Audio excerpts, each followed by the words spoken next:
Spring is starting sprung here in Raleigh, North Carolina. Notre Dame, NC State, second weekend of ACC softball play. And two clubs looking to get back in the win column here at Dale Stadium. 23rd all-time meeting, Notre Dame at NC State. Alongside the Hatch Daddy, Brantley Hatchridge, I'm Evan Budrovich. These are two clubs that started off ACC play just last week. And for the Wolfpack, with a new coaching staff, a new organization, they got their first win on Wednesday over Central so far. Yeah, they did. Coach Bolin and Coach Shaner for NC State getting the opportunity, getting their first win against Central. And it's the freshman Nadia Sykes, big grand slam and their 19-1 victory. And then it was the dagger from Haley Hayslip that ended the game, giving Coach Bolin and Coach Shaner their first wins at the helm. First and most importantly, a nice way to start the tenure for the two coaches now leading the staff at NC State. And Notre Dame, big win on Friday. Here's Lexi Orozco in the first inning, leading to a Game 1 win over the Blue Devils. You talk about no doubters, and that's exactly what Lexi Orozco did right there. And then you just see right here, pitch on the outer half of the plate. Big strikeout from number seven, Michaela Castor.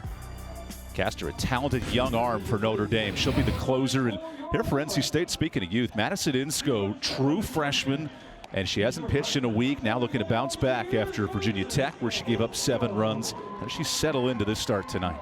Well, now that she's got, an ACC game underneath her belt, she can kind of settle in a little bit better. And it's tough, having to go up against Virginia Tech of all teams to, go up against to start off your ACC career.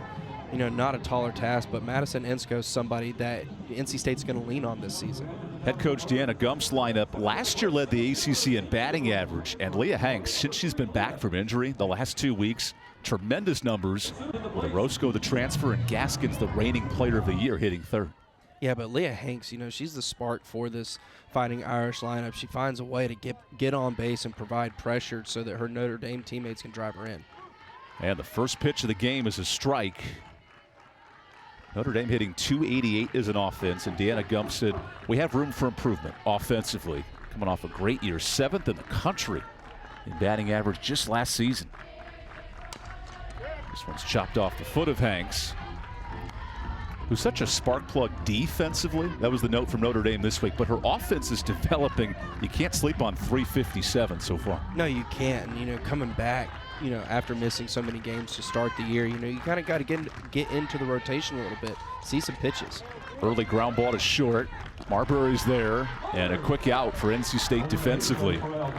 Big note for Coach Devin Bolin and his staff, just playing more clean on the defensive side, avoiding those errors and helping out Insco. Yeah, the errors have been a big problem for the Wolfpack so far this season. It just seems like errors compounded, and then NC State will have an error, and then within a couple swings, multiple runs come across the plate. So it's just a matter of cleaning up those defensive miscues. Junior catcher Carly Kloss. This is her first year as the full starter and has excelled in that role. The umpire there stepped out, wanted to get things set. Craig Hyde behind the plate. Yeah, Madison Insco, she's not wasting any time. She was ready to go. Now a line drive to left that gets down. And a 1-out single for Notre Dame. Carly Kloss hitting .309. There are a lot of big threats at the top of this Notre Dame order. There is, but none bigger than who's coming to the plate right now in Karina Gaskins. That's just a good inside-out swing right there, Evan. Like what Carly Kloss did right there, she just takes a pitch on the inner half of the plate and just slaps it into left field for a nice, safe base hit. There is Karina Gaskins. It's a big-time threat. 3 home runs, of course, stands out, but the tremendous power from last season. She's the career leader in on-base percentage at Notre Dame. That's what helps that OPS of 963. When you see an OPS like that high, it tells me that she's got great plate discipline. The eagle eye mentality, sort of speak. She's not going to expand the zone. I thought you were going to say eye of the tiger there. Oh, that would have been a good option right there. As eagle eye takes ball 2 in her favor. Notre Dame won Game 1 against Duke.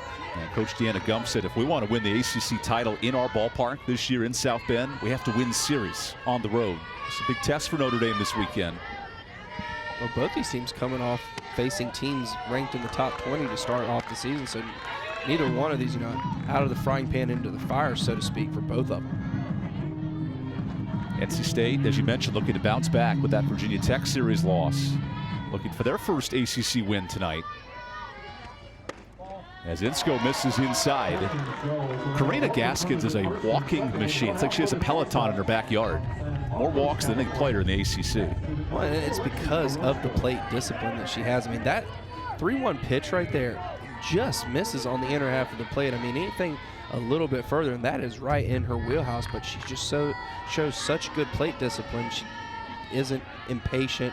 She lets the walks come to her, and that's why the OPS is so high. Lexi Orozco takes ball one. And all of a sudden, a quick timeout. Now, I know we saw it in the run-through at the beginning. I would love to see that Orozco home run against Duke.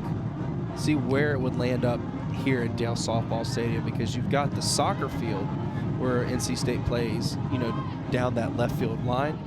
Orozco is a unique story. Only the third transfer in Notre Dame's history under Coach Gump. That's 25 years. And the first transfer since 2008. It's been a while since Notre Dame's gone to the portal. They found Orozco, and she's immediately contributed. Well, that tells me that, once you put on that Notre Dame uniform, as a freshman, you're not transferring out. You love playing for this coaching staff and this program.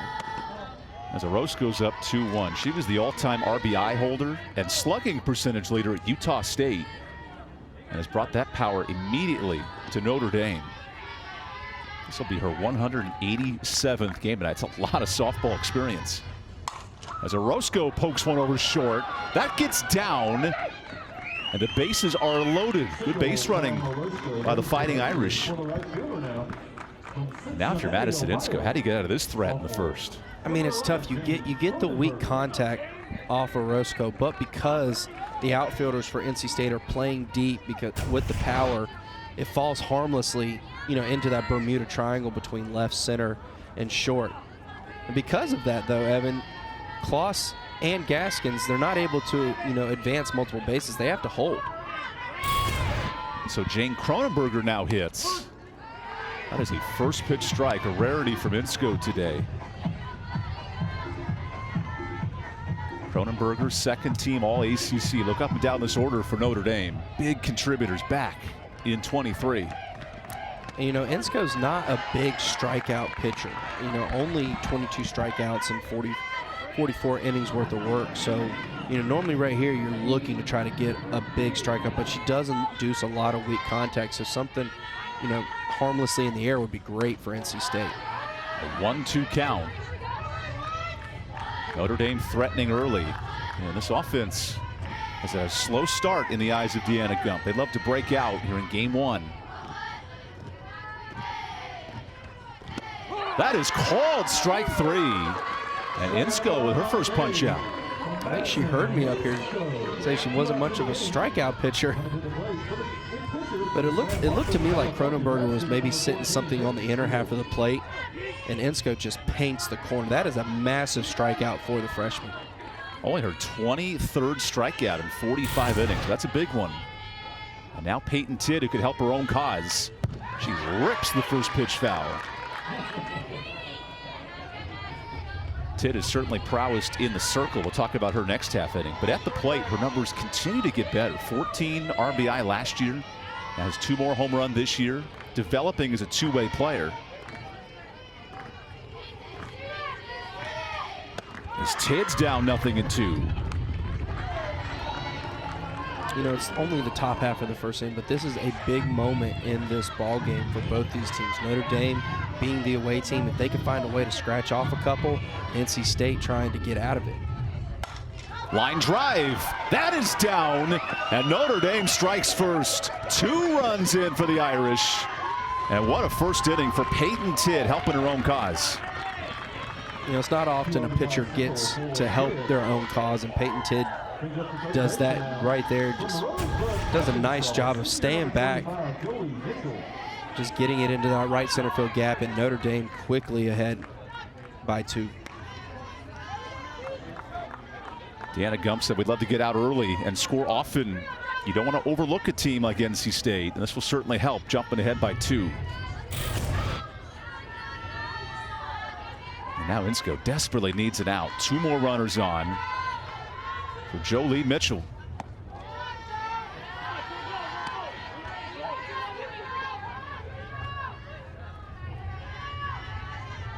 Mitchell, the hidden gem in this Notre Dame order, had a huge home run on Sunday in the loss to Duke.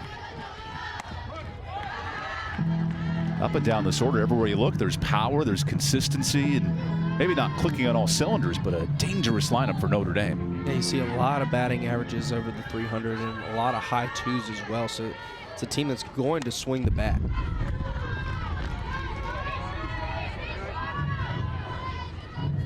Notre Dame, who's heading into a big stretch of ACC play coming up. Their first homestand next week, wanted to bounce back on the road after a tough loss to Duke. Now the 1-2 is popped up. This might stay in play for Hasler, and she hangs on. What a catch by the true freshman, helping her freshman running mate to get out of the inning. Notre Dame strikes for 2. We'll see our first look at the Wolfpack when we come back.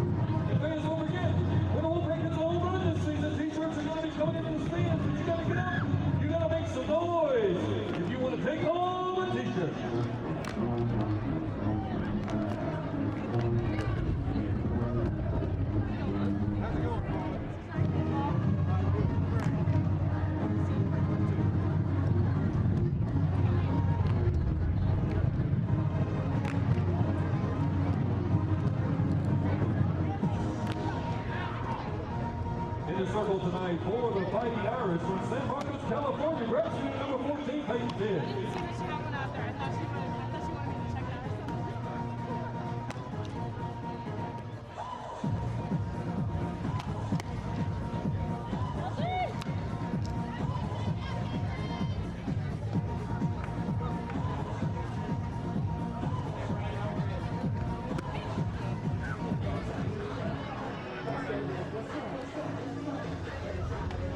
To the bottom of the first, coming to the plate for the Wolfpack. She's from Indian Trail, North Carolina. Your center fielder, grad student number 42, she is Rebecca Murray.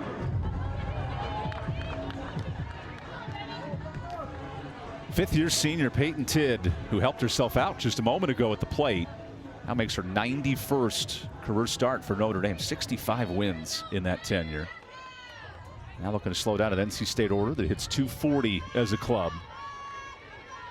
Rebecca Murray, the Elon transfer, leads things off.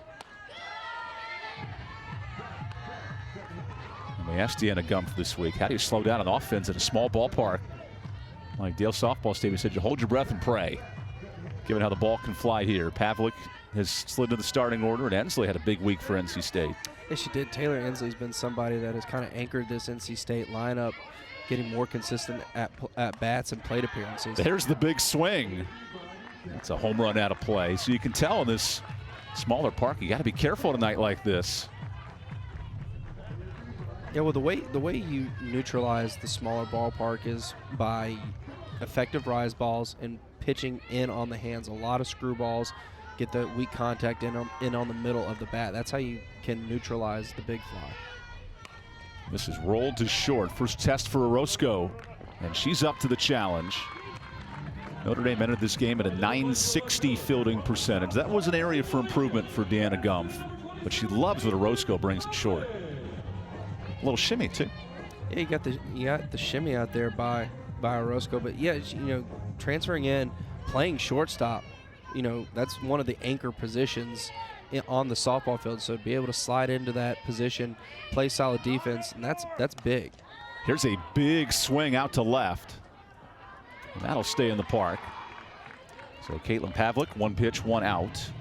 You kind of hold your breath every time you see the ball hit into the air here at Dale Softball Stadium, because you think at any moment this ball is getting out of the ballpark. Wolfpack were in the top 5 in home runs in the league last year. Still currently at that mark, but not as power driven as we saw in 22. Now Hannah Goodwin hits with 2 outs. Peyton Tidd is pounding the zone tonight. Has been her strength. 2 starts of 6 innings plus against Duke. Only 3 walks to 11 strikeouts. Really effective. I mean, not giving up the free bases is, how you remain effective in the circle. No free passes, no extra outs through errors. Another pop fly. Good job to track that down and left by Macy X, and it ends the inning. Notre Dame 1-2-3, and the Fighting Irish come to the plate next.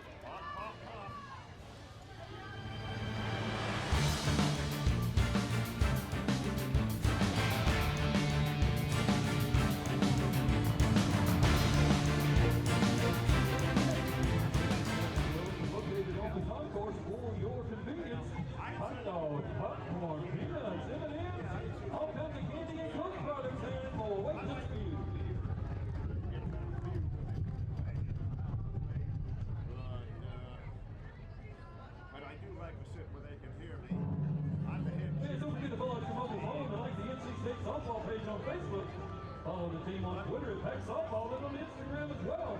At NC State Softball, keep up with all the latest news, behind-the-scenes looks, and ways to win prizes throughout the season.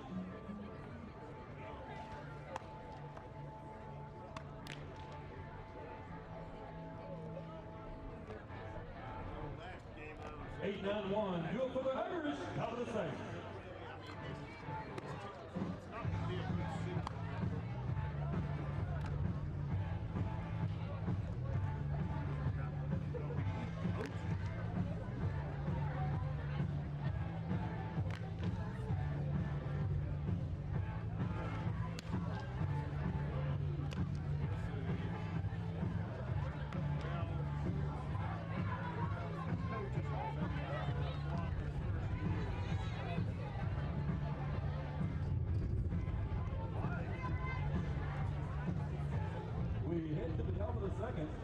Notre Dame doing the shimmy after every out. The young fans have caught the flavor here of the Fighting Irish this weekend. Enjoying a pretzel and dancing in the moonlight. Nadia Sykes getting the start at second for NC State. As here's a first pitch line drive. Oh my goodness, the home runs are starting early. Rachel Allen with her second of the year.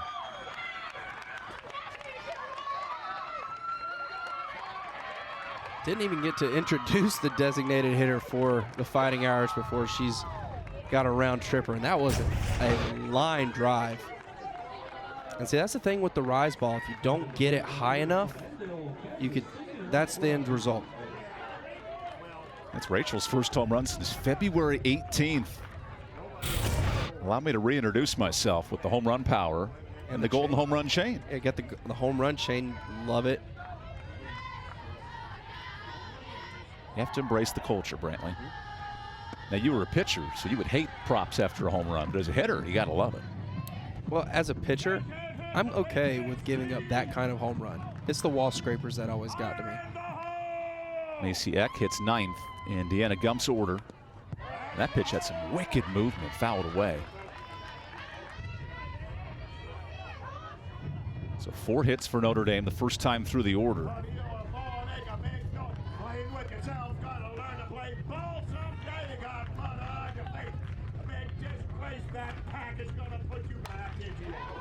Because we will rock you.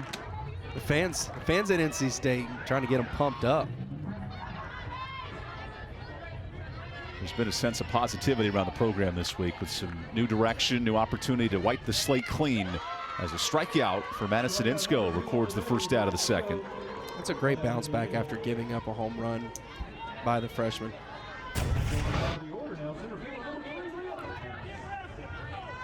Just go soft away there. 24th strikeout, her second of the day. Here's the top of this Notre Dame lineup.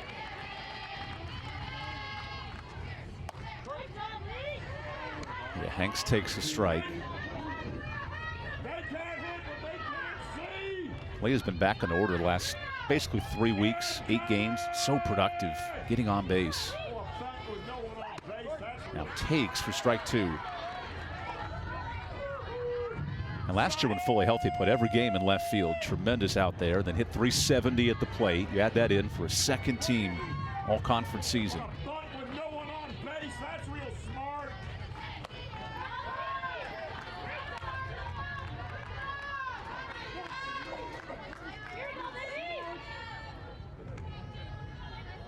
That pack is gonna put you back into your legs. Now the 3-1. Oh, pardon me.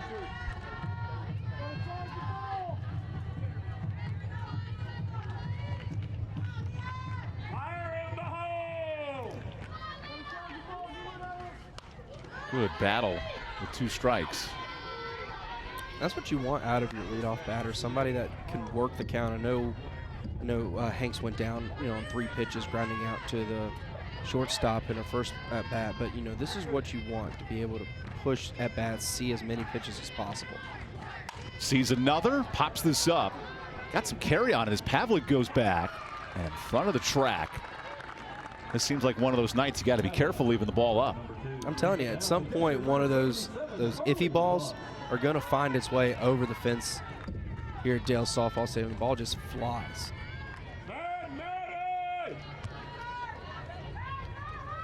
So Insko has one more tough batter to get in this second inning. Carly Kloss.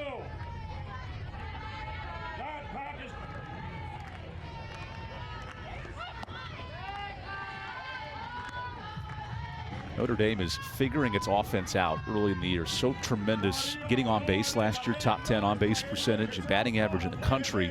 A little different approach this year, but Coach Gumpf noted she likes how the lineup's developing. Well, and with that, having, a lot more of an upperclassman-led team, there's an old saying that goes around, 2-out hits win ball games. And we saw it right at the very first inning for Notre Dame and Peyton Titt. 2 outs, bases loaded. She gets 1 out there. There's a line drive with 2 outs. That is caught! Murray, have yourself a day in center. Rebecca Murray leading this team by example in center field with some defense. Rebecca Murray letting it all out there for NC State. I thought it was a double off the bat, but she Supermans out there, makes the incredible catch for the 3rd out. Rebecca Murray getting it done for NC State.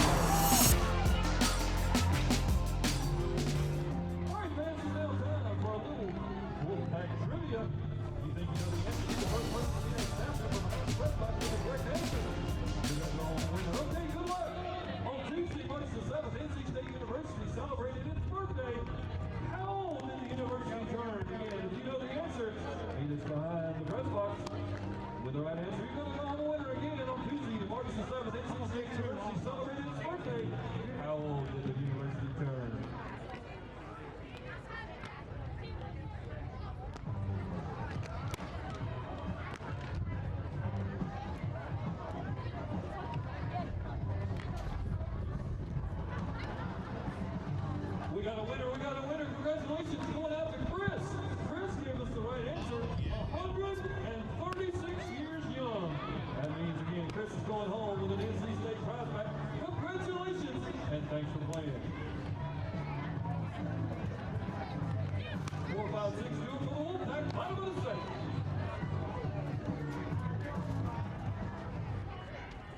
Leading on to bottom of the second for your Wolfpack from Franklin, North Carolina. Designated player sophomore, double fours, Taylor Inslee.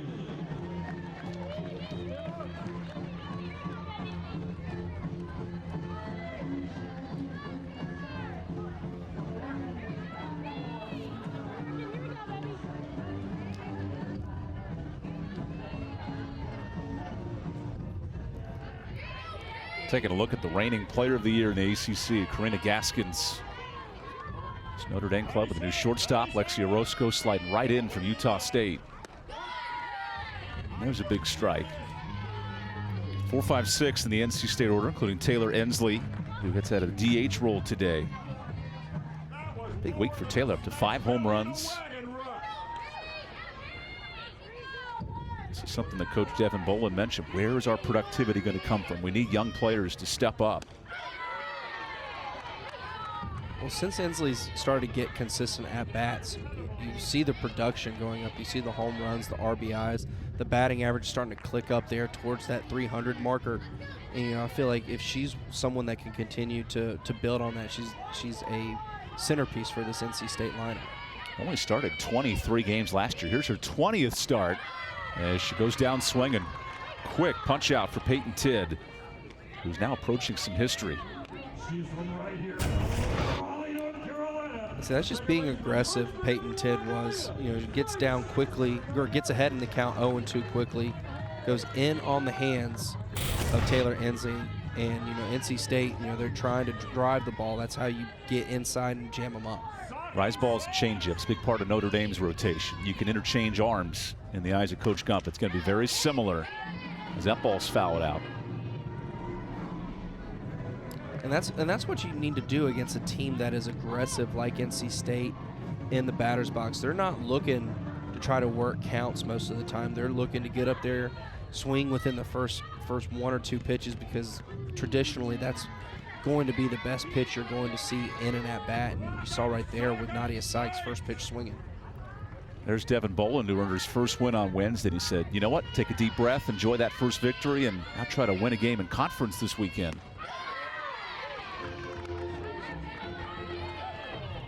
As Sykes falls behind 0-2. It's interesting, in the college game, you can't do that anymore after pitches on the baseball side. Softball, still part of the game, trying to find your rhythm.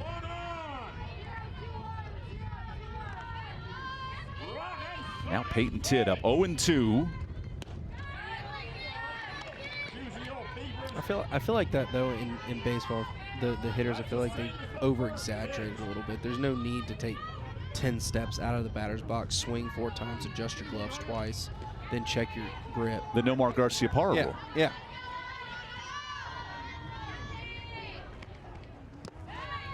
Good stop by Kloss behind the plate to even the count. Well, you saw it like in spring training. Game times are around the 2-hour, 30-minute mark. 30 minutes faster. Yeah. I mean, it's significantly faster. Peyton Tidd's working quickly. She's looking for her 66th career win.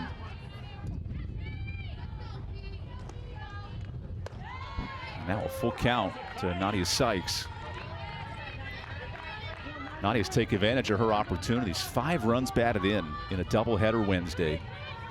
Reinserted back in the lineup the last basically 2 full weeks. Virginia Tech and NC Central.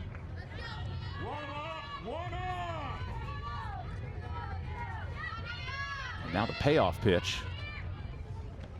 Back-to-back strikeouts. Peyton Tidd continues to dominate NC State's order.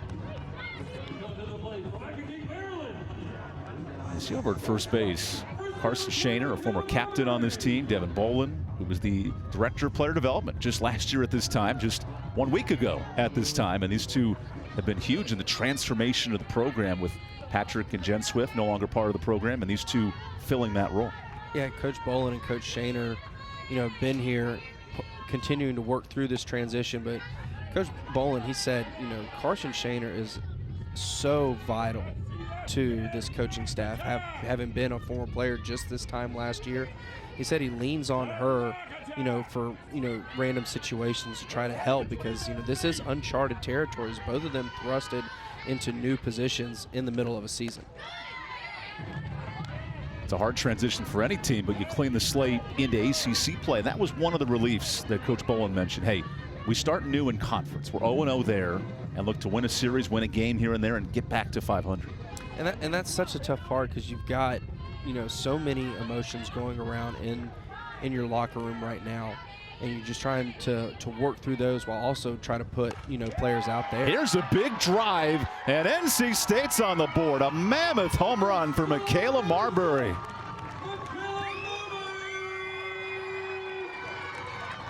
Great response here by the Wolfpack. Peyton Tidd seemed to be in complete control of this NC State lineup.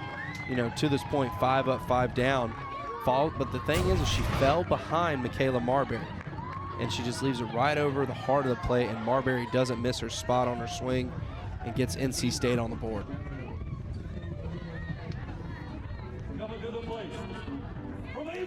This NC State team can still hit the home run. It may not be the main intention offensively, but it is a byproduct of a big swing.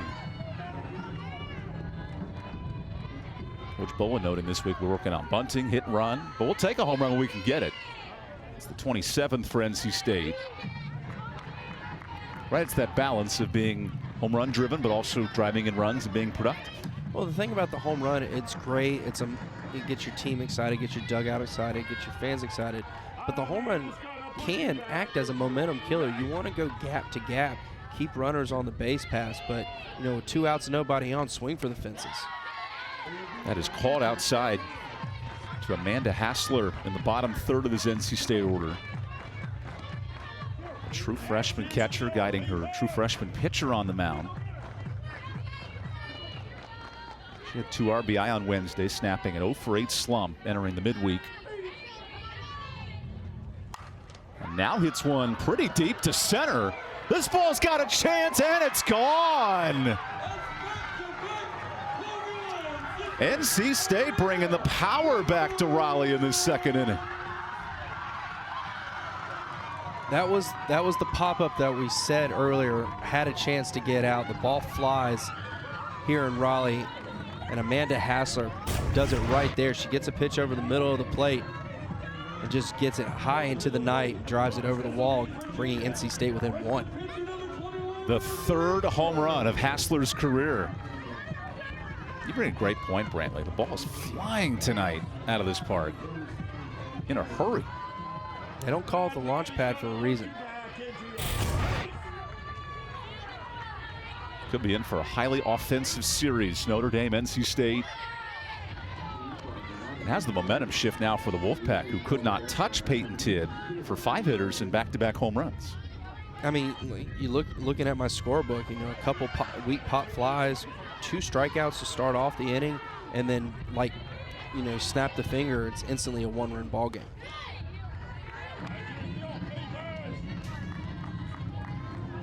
Peyton Tidd had 2 strikeouts. She's 1 punch out away from moving to the top 10 in Notre Dame program history. And she needs a big out to escape this second inning.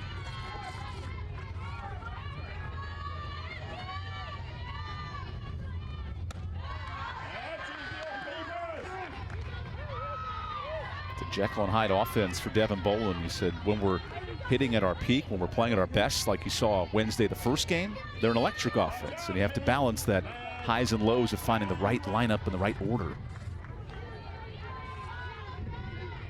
That's also the product of having a younger team as well. This ball is served to right. That'll stay in the park for Cronenberger. And not before NC State gets right back on the board. Back-to-back home runs for the Wolfpack, and we have a 1-run game after 2 innings.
NC State gets right back into the game with consecutive home runs. Yeah, Peyton Tidd looked like she was cruising, and then all of a sudden, the big flies come for NC State. Michaela Marbury and Amanda Hassler were back-to-back home runs at NC State, now 1 run short of Notre Dame. These two clubs can certainly swing the bats, especially in this ballpark. And there's the 2 home run hitters back-to-back. Insko gives up first pitch contact. Hit a home run, make it out at short. Momentum's fickle in this game of softball, Brantley. And how does that play now for NC State after the home run and some good defense? Well, for NC State, it's about tempering the excitement. You know, you got back into the ball game. It looked like, you know, things could possibly go the other way, down 3-0. You get 2 big home runs, and now it's just about tempering your expectations and making sure that you stay even keel and continue to play their brand of softball. Lexia Orozco works ahead in the count. And if there's any brand of softball it's been consistent, it's the Notre Dame Fighting Irish. 2 decades of consecutive NCAA appearances. Yeah, that's a heck of a recruiting push. I mean, come to Notre Dame. You're going to be playing in the NCAA tournament. Outside of the COVID year where there was no tournament, 23 consecutive seasons of making it to the big dance. That's such an impressive streak to be able to consistently hear and see your university pop up on the big board for postseason play. That is called a strike. Notre Dame made it to the Evanston Regional last year, went 1-2 in postseason play, but a club that picked 5th in the ACC coming in, have high expectations.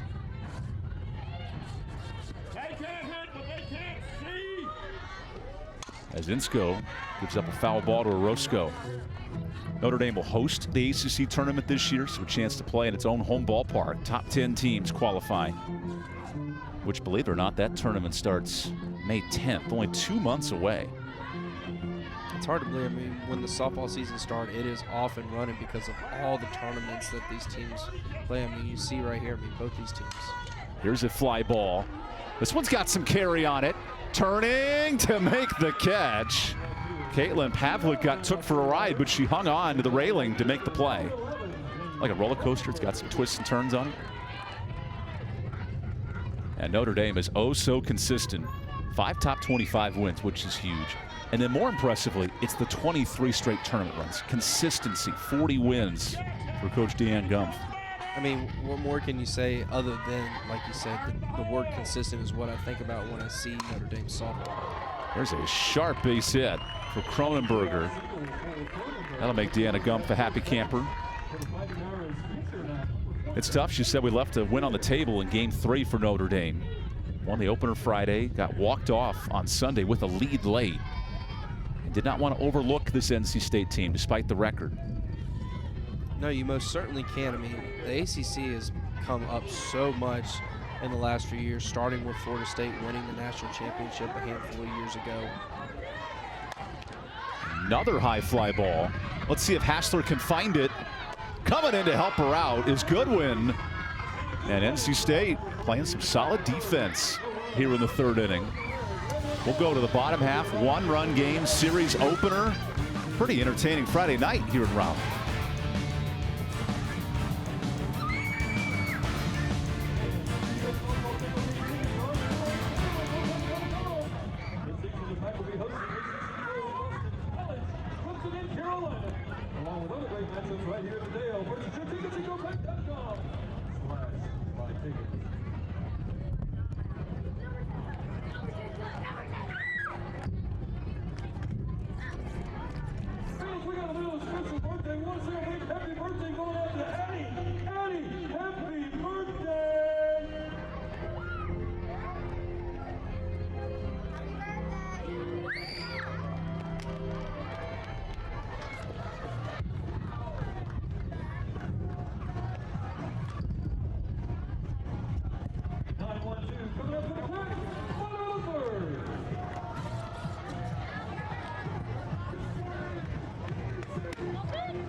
For your Wolfpacks, it's for Mooresville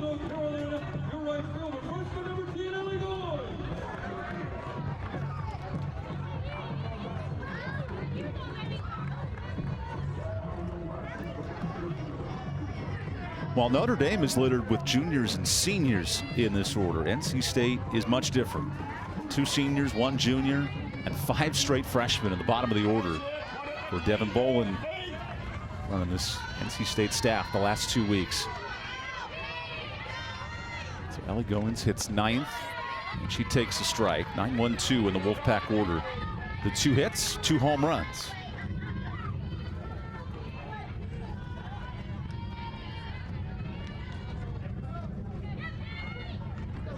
Goins has a couple of home runs herself. 2 of the 28 for NC State. Puts the Wolfpack at 2nd in the ACC as that one is rocketed towards the visitor dugout. So if it's friendly fire into your own dugout, what's it like when you hit it into the other team's dugout? Just got to wonder. Heat-seeking missile? Yeah, I was going to say, got to wonder if there's a little pregame beef going on there. Search and destroy. And the manager, who celebrated her birthday this week, by the way. Congratulations. Here's a rocket off my bat. Mackenzie. The manager, Annabelle Hilson, celebrating her birthday as that ball skips away.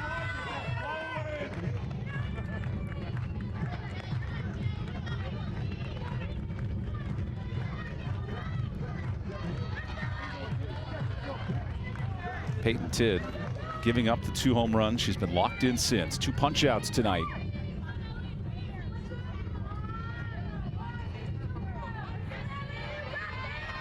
And now on 1-2. Gives up weak contact. Mitchell is late. That's an infield single for Ellie Goins. Put it in the most difficult spot to make a play. And it's the hustle out of the box by Goins that's the difference in being out versus safe here.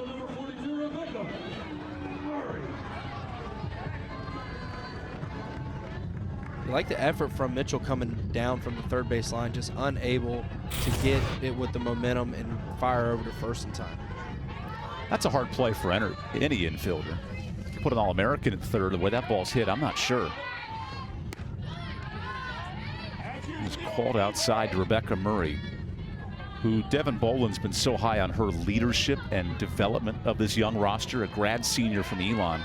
That's a hard job coming into a young team and building the group from day one. It most certainly is, and with everything that's gone on for NC State over the last couple of weeks, you know, you have to lean on your upperclassmen to try to help navigate through the situation. A team that's been through a lot. Speaking of coaching changes, tough start to the season. A former director of player development there, Devin Bolin, now running the show. He said, I feel comfortable in this role. I want to be a head coach in the next few years. It's been a tremendous growth process in these last 2 weeks. As the 2-0s lace through the gap. That's a sharp single. 3rd hit for NC State, make it the 4th. And Orozco was hedging over with the runner moving. That might have saved a double play. Oh, it definitely did. But that's the thing about having runners on base paths. You apply pressure not only to the pitcher and the catcher, but defensively. You know, Ellie Goins, you know, she's one of the faster runners for NC State. Is it a hit and run situation? Is it a straight steal? In that particular instance, it caused Orozco to be out of position, and it ends up being in a base hit. So a quick meeting here between head coach and Peyton Tidd, the grad senior, who put up some good performances against a nationally ranked Duke team. Just 4 runs allowed in those 2 starts. And you do wonder here with Orozco, see the runner moving. That's probably the half-step difference she needs. Yeah, well, you saw as soon as the contact was made, her first step was to the left. That movement to the left is the difference in that being a line drive out, potential double play, and it being a 2-base runner situation with nobody out. So here's Caitlin Pavlik. That is called inside. What must Peyton Tidd do here to settle into this inning and avoid some trouble? So the hard thing right now is you're not real sure what the strike zone is. You're going in and out, so you got to try to work to get some weak contact. You know, go back to what she was doing that first inning. There's a strike. Facing a pit transfer in Caitlin Pavlik, who who did face Notre Dame last year as a member of the Panthers, and now she changes jerseys. Same faces, new places here in the ACC. Always like seeing that in spring training ball. That is called high. You noted Tidd trying to find the strike zone tonight.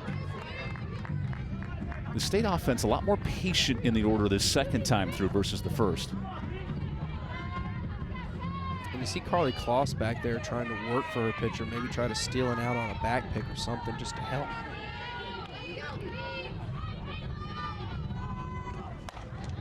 This pop fly will drift out of play.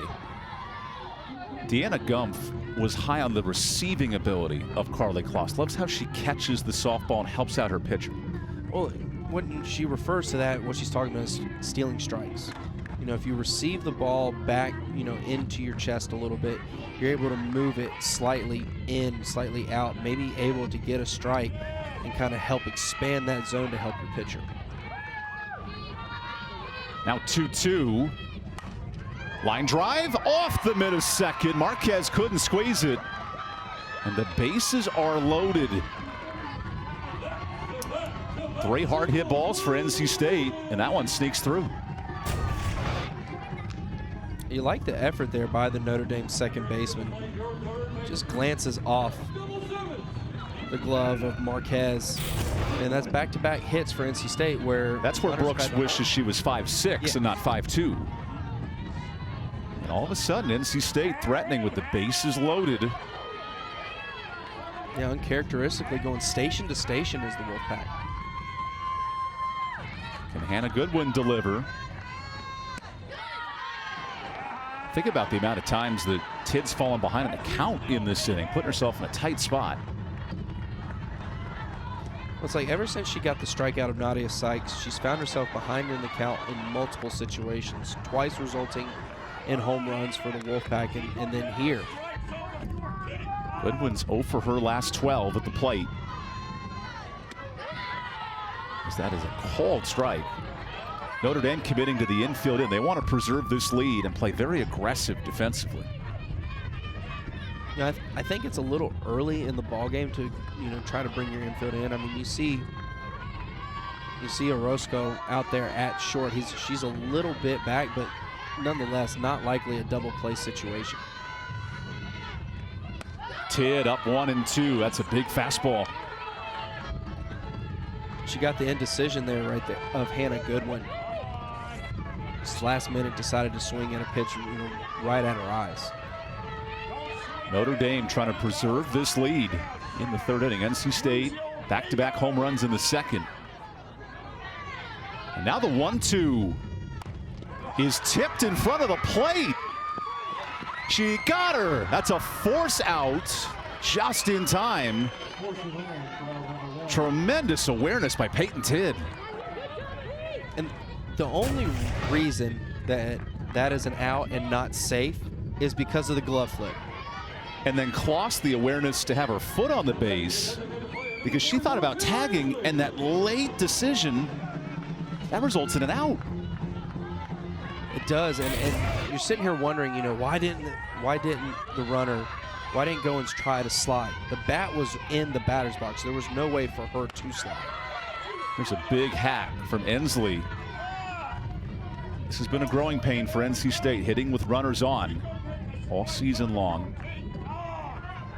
And Ensley's been the best in that department. 296 with runners in scoring position.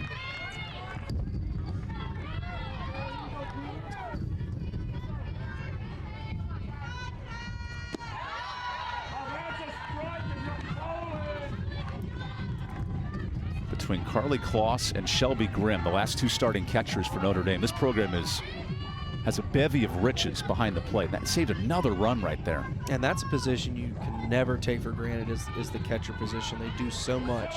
And you saw the communication right there to her pitcher, Peyton Tidd. Once she realized she wasn't going to get the ball. Falling behind to Ensley. NC State has come back into this game with the long ball. Now they need some situational hitting to possibly take the lead here in the third.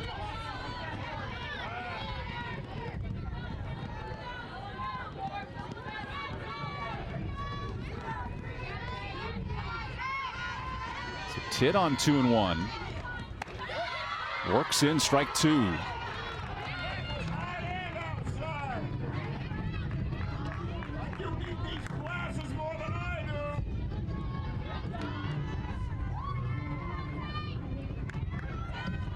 Peyton Tidd with 431 strikeouts.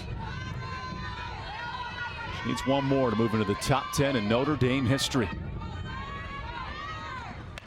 Fouled away. And NC State's not going down easily today, Brentley. Very competitive in the box.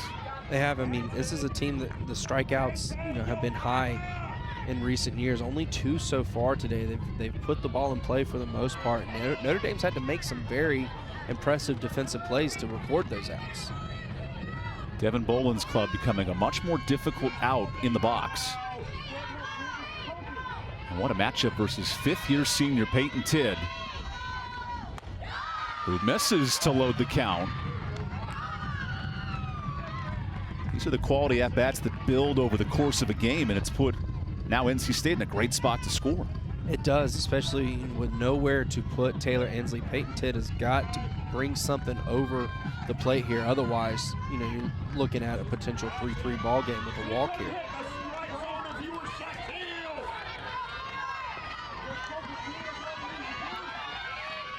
Here's the 3-2. Lined corner. Foul. What a competitive at-bat. Ensley versus Tidd. The home run leader for NC State, the strikeout leader for Notre Dame, bases juice, mano-a-mano. I mean, this is now the 8th pitch of the at-bat with Taylor Ensley and Peyton Tidd. You can feel the tension here at the softball stadium. This is a pivotal moment in this ball game.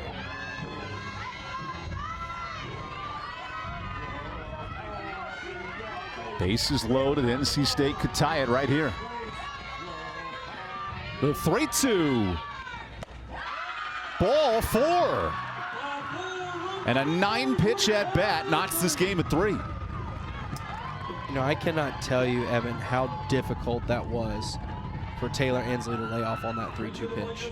You get 3-2 count, you're in swing mode, okay? And for her to be able to lay off a borderline pitch like that and take the walk, that shows a lot of maturity.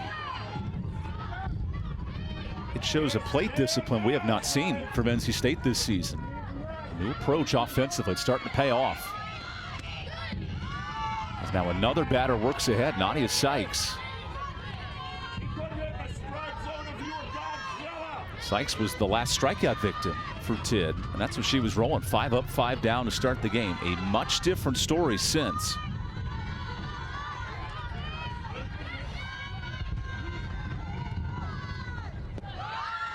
And if you're Deanna Gumpf, you've already had a meeting with Tidd. You try to settle her into the zone, but things get real difficult now on 2-0. This is probably going to be the best pitch that Nadia Sykes will see in this at-bat, because the last thing you want to do is fall behind her in the count 3-0. And you see Coach Boland down there at third base, keeping Sykes loose, talking to her, letting her know that you got this. This is your opportunity right here to make the most of it, drive something into the gap. Let's keep the momentum going. Notre Dame entered this game with a 2.76 ERA. That's being tested by a suddenly patient NC State order. 3 singles and a walk in this inning.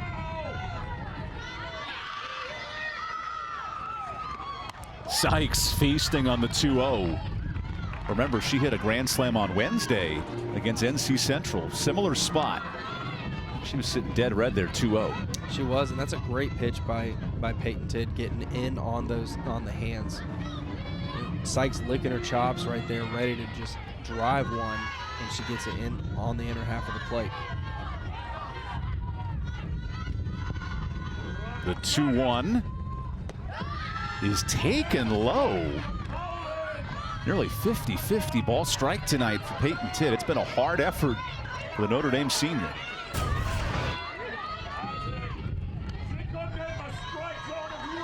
Didn't miss by much. Let's see what Tidd has in the bag here on 3-1 with the bases loaded.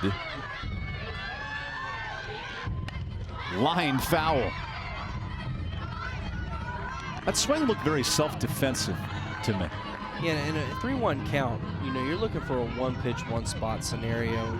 I have to imagine that's not where Nadia Sykes was looking for a pitch there, but nonetheless, you get to do another 3-2 count here, bases loaded.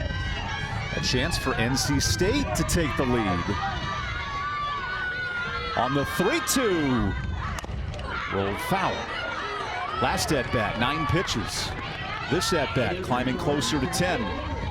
These are difficult innings if you're Notre Dame in the circle.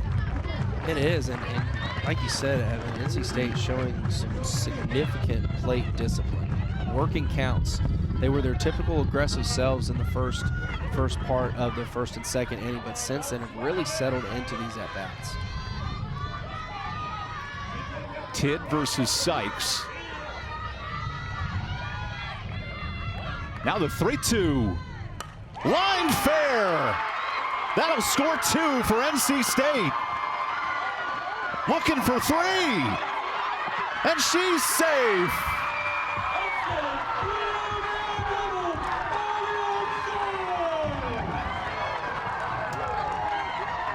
How about NC State there, Evan? 3-2, and Nadia Sykes steps up big for the Wolfpack and lines it all the way into that left field corner, clearing the bases.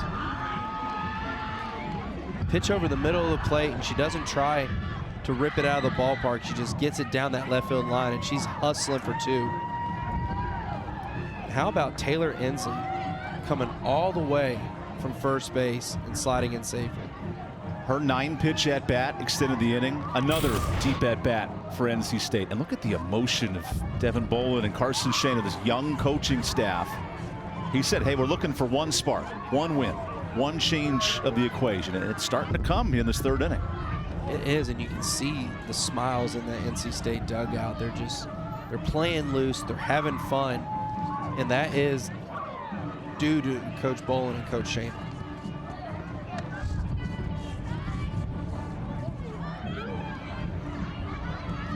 NC State a 6-3 lead. You see Shannon Becker warming up. We'll take a quick timeout. Let Shannon get loose and come back with more.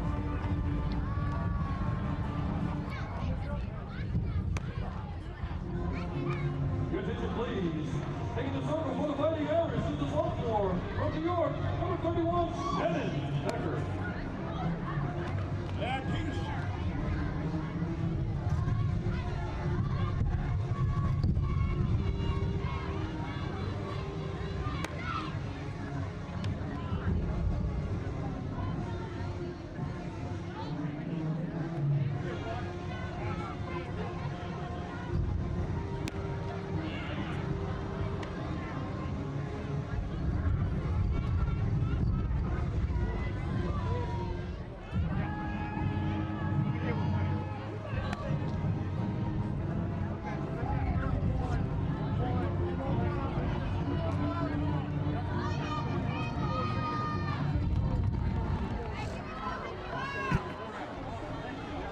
To the plate, she's your shortstop, number 20, in square, Michaela Mallory. Sophomore Shannon Becker enters in a tight spot. She gave up 5 runs in her last start. That was a Duke over the weekend. Now looks to settle into a 3-run deficit here in the 3rd. And that's a tough spot. You know, NC State has grabbed all the momentum early on. Notre Dame getting up 3-0, then it's the back-to-back home runs by NC State, and then the big crooked number here in the 3rd. And the Wolfpack still threatening with the runner out there at second. Nadia Sykes, a tremendous at-bat. Another 9-pitch battle. And now a new pitcher in, Shannon Becker, facing Michaela Marbury. And she rips the first pitch foul. Speak to the momentum of an offense. You finally find momentum, and things have certainly changed since Michaela's home run in the 2nd. Yeah, it was Michaela Marbury that got the party started for NC State. You know, Amanda Hassler on deck, she followed up with a home run of her own, but it was Michaela Marbury's big deep fly down the left field line that got this thing going. That is called a strike. What a back pick by Kloss. Bringing the gun show behind the plate. Good arm. On a frozen rope from the knees from Carly Kloss, and we talked about it earlier. That's what a catcher's trying to do, try to steal it out for your pitching staff. Notre Dame, one of the toughest teams to run on in the ACC. Them and Virginia Tech, right up there.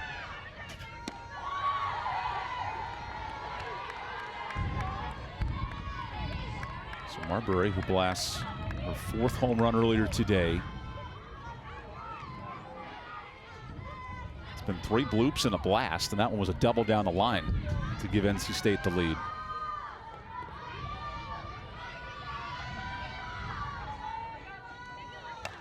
Popped up, out of play.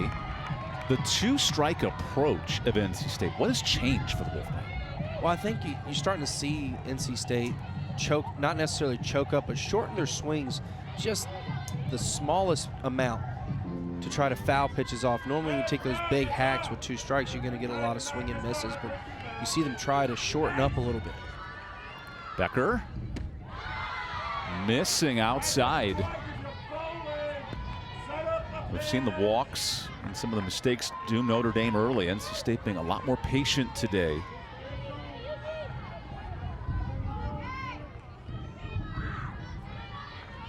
And the sophomore Shannon Becker, big spot with a runner on.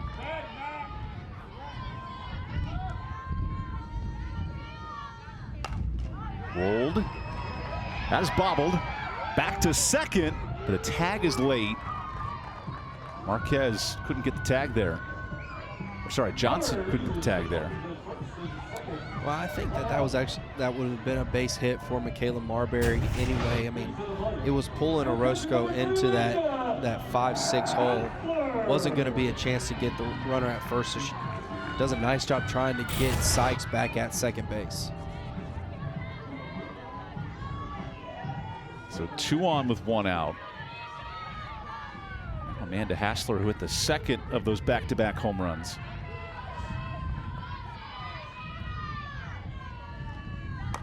She rips the first pitch foul. On that one, if it was fair, it was gone. Frozen rope. Not only is Amanda Hassler calling the pitches tonight behind the plate for NC State, she's carrying this offense with a home run and now looking to extend a 3-run lead. And she's a freshman.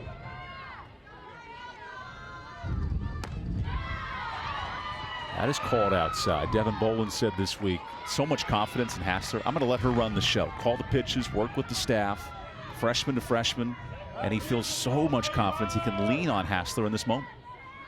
You know, that's what you got to do when you're put into a situation like Coach Boland is. You got to let your players play. Let them do what they do best. That one goes out of play. Remember, this entire starting lineup tonight for NC State, all 9 offensive players, totally different from last year's team. This is a new look offense. They've been more resilient at the plate tonight. So far, things are clicking through the first 3.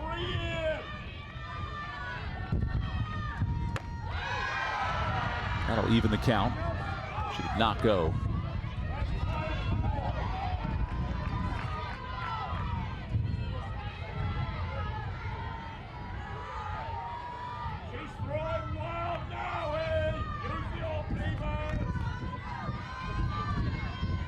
Shannon Becker on 2-2. Another foul ball. The pitch count continues to rise, clearly for Tidd and now for Becker.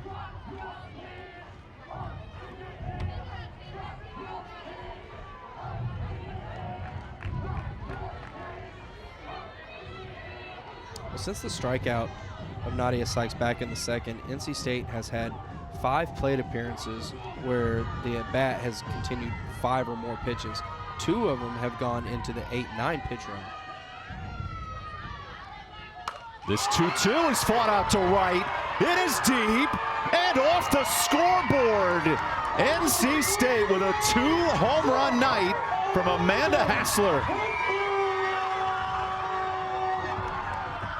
I mean, what more can you say about the freshman catcher for NC State? You hinted on it earlier, calling pitches on her own. And then she's helping her team out with the at-bat. Now 4 RBIs on the evening for Hassler. Just see the power in that swing on the outer half of the plate. And she knew it was gone the moment she hit it. She hit the mellow mushroom. This is Wolfpack offense. They are fired up. 9 runs, 8 hits. A team that only scored 1 run in the Virginia Tech series. It was a slow start. Pardon me, 4 runs total in the 3 games. Now a strike flips in. They've eclipsed that in this 3rd inning alone. What's changed? I mean, the biggest thing that I'm seeing so far is the patience at the plate, not expanding the zone and helping the other pitchers out. Addison Insco now looks to help herself in the plate.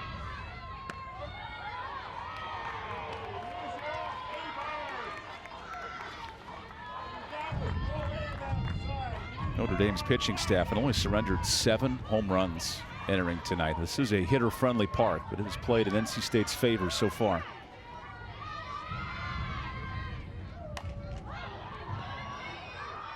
There's the second out to Johnson.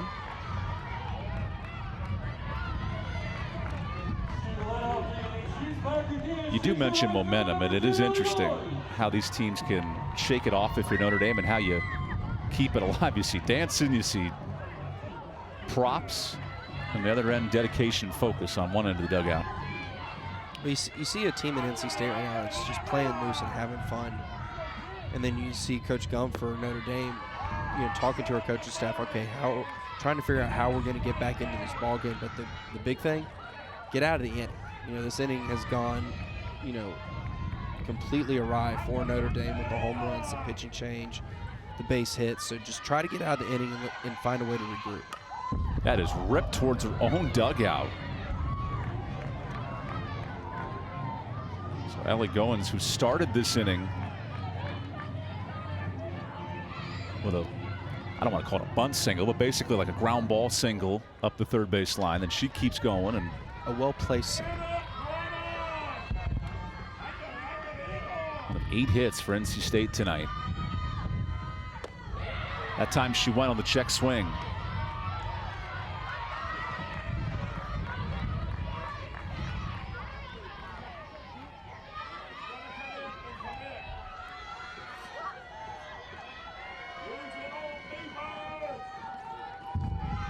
Decker wants to escape a tumultuous inning for Notre Dame.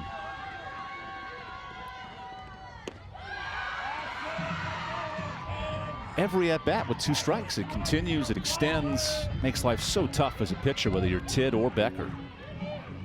It is tough. I mean, in this 3rd inning alone, NC State had 4 consecutive at-bats between Goodwin all the way down to Inslee, resulting in long pitches. The 2-2 is called strike 3. Now that's the strikeout Notre Dame needed to stop the bleeding. NC State finding ways to clear the bases tonight. Nadia Sykes takes advantage with a bases clearing double. And then the standout freshman Amanda Hassler put the team on her back. 1 home run to left, and an Apo Taku sends us to the 4th here in Raleigh.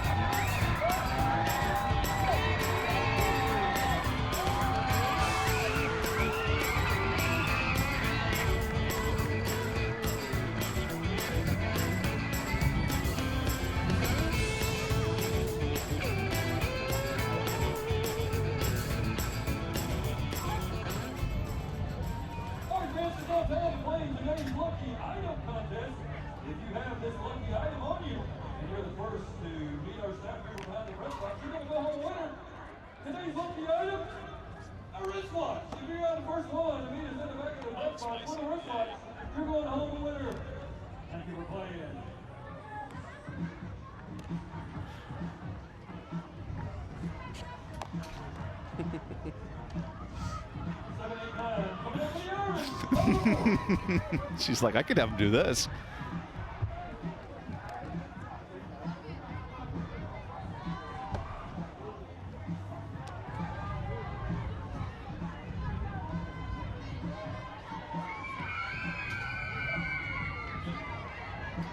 Congratulations, Debbie. Debbie was the first one to bring a wristwatch up here. She's going home winner. Thanks, Debbie, for playing. You're going home winner. How about in third base, number 25, Julia Pitzel.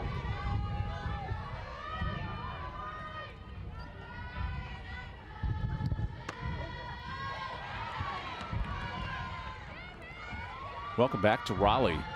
A surprising score through the first 3 innings. NC State's offense has come to life in support of Madison Insco. And now Mitchell smacks one to the left side.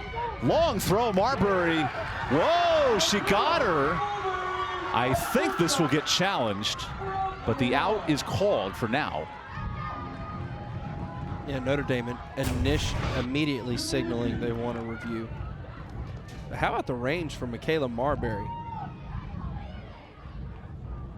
Just a reminder, these are the angles the umpires will look at, and there you go. Can I call down the umpires myself? You could if you want to, but It would save us some time. it would, because it does appear that this one's going to get overturned. It would be an infield single for Jolie Mitchell.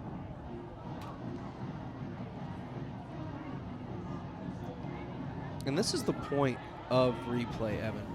You know, it's the first time here in Raleigh that replay is being used in a season for NC State softball. And to be able to see it right here. There's the foot. There's the ball in the mitt. This one shouldn't take long to overturn. And the call is overturned. So just like we thought, infield single. And now for Notre Dame, how important is this inning? A leadoff runner on. You need a couple of runs to bounce back from NC State's 7. I mean, you'd love to be able to answer the Wolfpack 7 with 7 of your own, but you got to temper expectations. Try to get a couple back here in this inning, shorten the lead. So Rachel Allen goes after the first pitch. Allen had the big home run for Notre Dame in the second. There has been no shortage of power in the second weekend of ACC play. Well, she's seen 2 pitches and swung at both of them so far, so Allen being very aggressive. Takes her third. Notre Dame, when trailing after 4 innings this year, 3-3. This is not new territory for Deanna Gumpf, but maybe not to this magnitude. Down 6 in the 4th.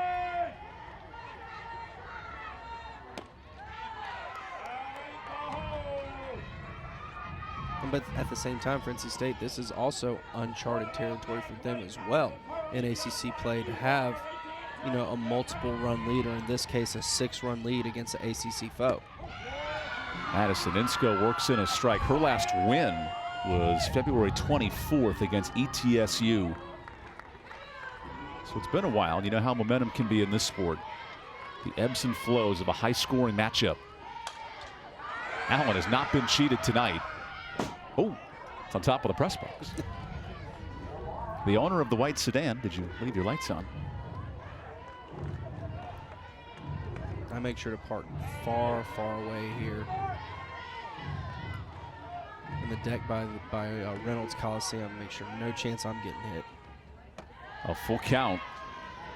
So Allen and Eck, the bottom third of the Notre Dame order. You have to wonder, though, a little bit. It's cold, and it's been a long time since Madison Insco had towed the rubber in the circle. Gives up another foul ball. Great battle here. And Rachel Allen was waiting for that breakout performance. Hadn't picked up a hit since February 18th for the Palos Verdes California native. Yeah, what a way to pick up that hit. A massive home run, her last at bat. Now she rips the 3-2 foul. And I love both teams' approach to the plate tonight with 2 strikes. Hard to get out, battling pitches, making life tough for the pitcher.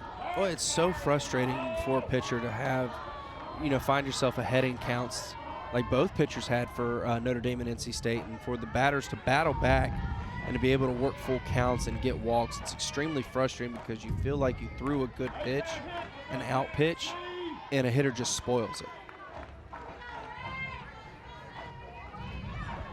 Rachel Allen working a great at-bat here to start the 4th. Buck goes down on the breaking ball. Insco with the punch out. Big response for NC State. That's her 3rd. What a decision there by Madison Insco and Amanda Hasser to go with the off-speed and get the big swinging strikeout. I mean, you got to remember, the catcher is calling the pitches here. That's a great point. She has the trust in Insco to make that pitch. Pop-up caught. Marbury to first. Double play. NC State. When things are rolling, This sport can be fun. The Wolfpack finding their groove through 4, Brantley. Home runs, defense, NC State is doing a fantastic job. You see Michaela Marbury come in, make it, and a strong throw to Haley Hasey. What a defensive play right there for the Wolfpack.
We enter the bottom of the fourth. Coming to the plate, your center fielder number 42, Rebecca Murray.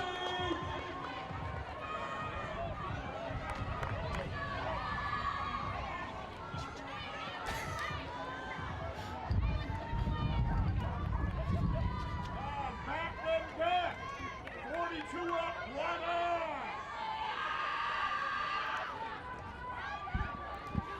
Top of the order for NC State here in the 4th.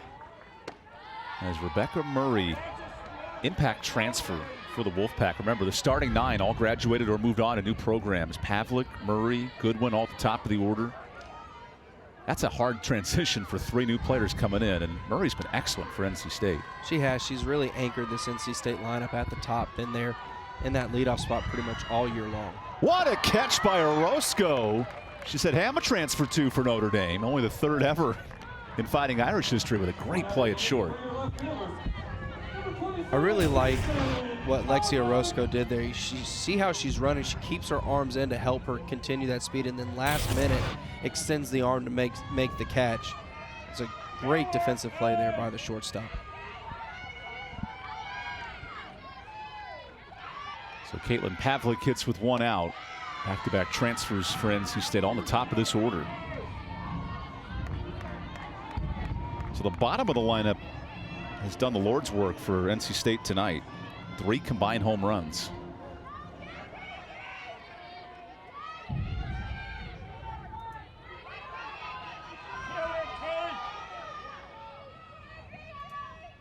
As Pavlik smacks one to Orozco, and she's putting on a Gold Glove display at short in this inning. Timed her jump perfectly. Said, hey, Marbury, you turned 2 last inning. I'll turn 2 myself. Exactly. With a couple of nice plays. You see how she stays low and then at the last minute jumps, make sure it gets maximum lift off the ground. Made it look elementary over there at short. What an athlete out of Utah State, who Coach Gumpf had been watching for 6 years with ties to Notre Dame program through her prep standout. Peyton Tidd and her were high school and club teammates, so there was that connection right away. And hey, an opportunity to grad transfer and is really taking advantage.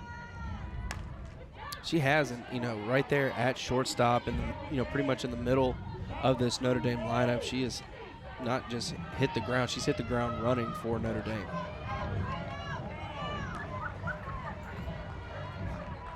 And a good one looking to do her part. Coming in right away for NC State. The Clemson transfer.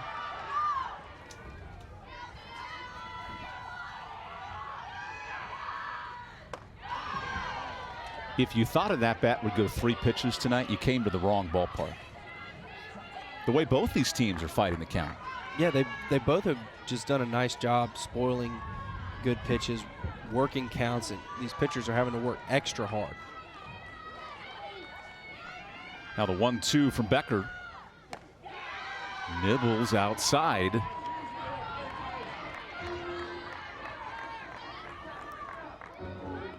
Peyton Tidd pulled after 2 1/3. Becker has now given up a couple.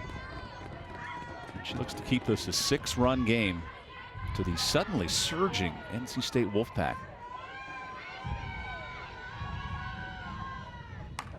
That one goes over Orozco's head, but look who's there to help out. That comes in from left. Notre Dame's defense, bravo, in the 4th inning. Fighting Irish to the plate when we come back.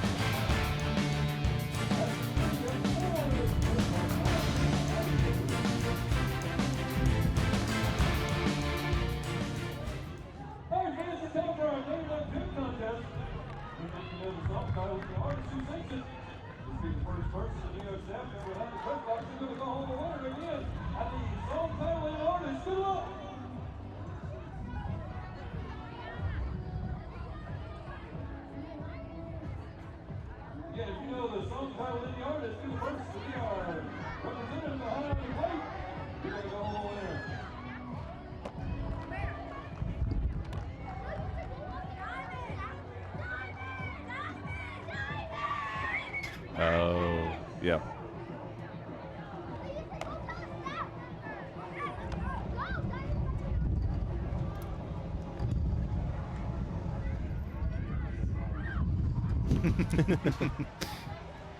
Congratulations going out to Tia. Tia was the first person to name our Name contest. Of course, that's done in Rihanna. Murray with the Superman catch earlier. Yeah. Thanks for playing. Our Name contest.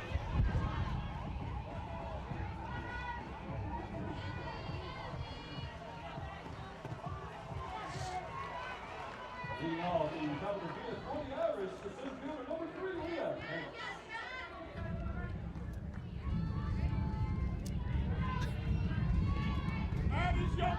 Welcome back to Raleigh.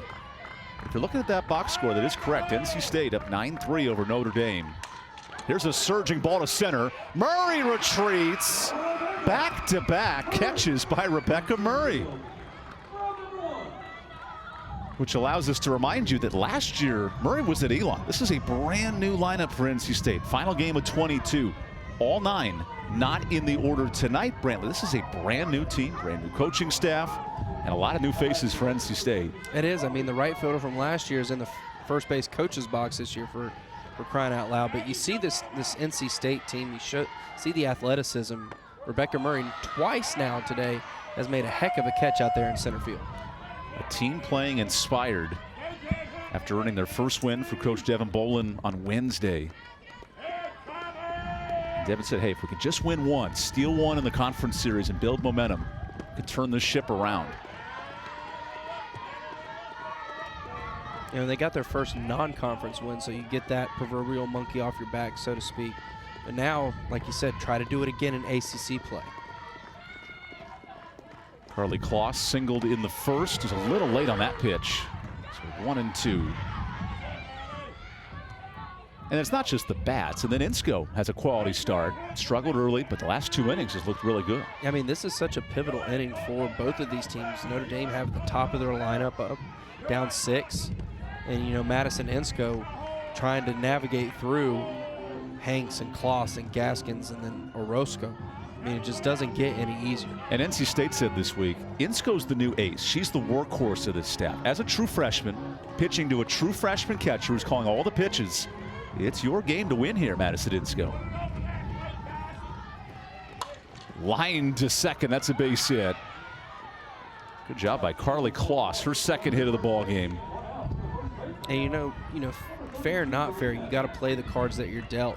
And NC State, with only one returning pitcher from last year's squad, and Aisha Wexelman, she can't throw every inning, Ken Wexelman. So there has to be other pitchers that step up. So you've seen Riley Wyman, you've seen Wynn Gore, but you mentioned it, Madison Insko has been the workhorse for this Wolfpack team this season. And then Brooklyn Lucero re-enters the rotation on Wednesday for an inning of work. So you had a couple different arms for NC State. So after the one-out single by Carly Kloss, who's the reigning ACC Player of the Year. She ripped one to short her last time up.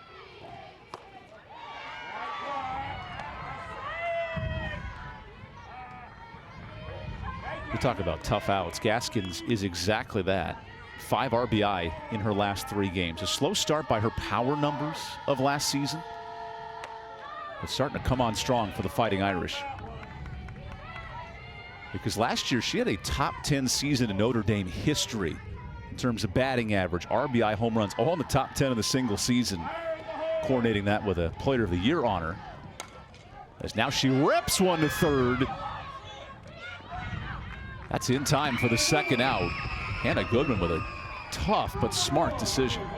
Yeah, I mean, she feels it after diving down that third base line. Initially looks at second base, makes a smart decision, goes over to first. And that's because that's a mature player down there at third base playing the hot corner. 6-run lead. Don't try to risk something and potentially throw it away. Don't risk it for the biscuit. There's a strike.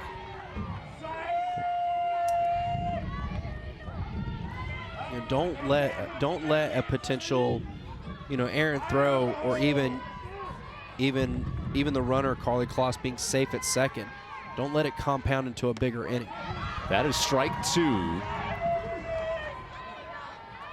And Orozco, who's done everything right defensively to keep Notre Dame in this game. She would love to provide a spark for the Fighting Irish on offense. Insko, tipped foul. So 4 2/3, 3 runs for Insko. Outside of that home run in the second inning, she's been dialed in tonight. She really has. I mean, a lot of weak contact, a well-timed defensive double play, and then some great defensive work by her team behind her. Now the 0-2.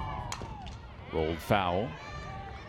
As you'd come to expect in a game like this. Notre Dame 7th in the country last year in batting average and returned 70% of the offense from last year. This team knows how to hit. They most certainly do, and this is a team that's going to continue to hit. It's just a matter of, putting everything together on a consistent basis. Did she go? Home plate umpire rings her up, and Insko with the strikeout to end the 5th. This is a revitalized NC State effort tonight. The Wolfpack are up 6 as we go to the bottom half.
Leading off and on the field for your Wolfpack double ball, Taylor Inslee.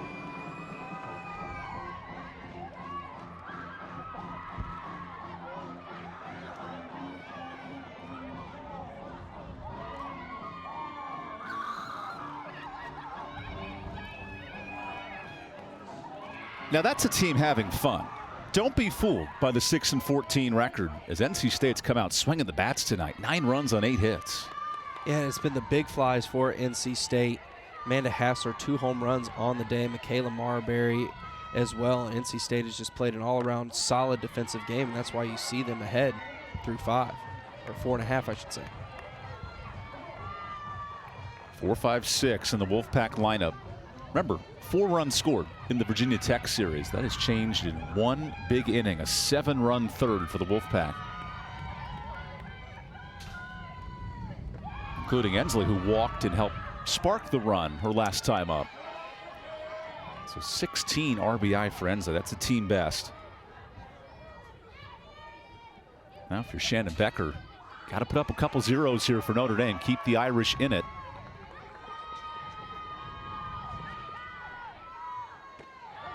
As that is called a strike. This is where NC State has shined tonight with 2 strikes.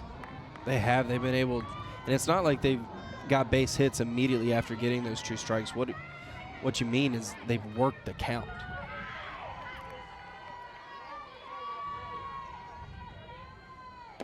Ensley takes ball 2.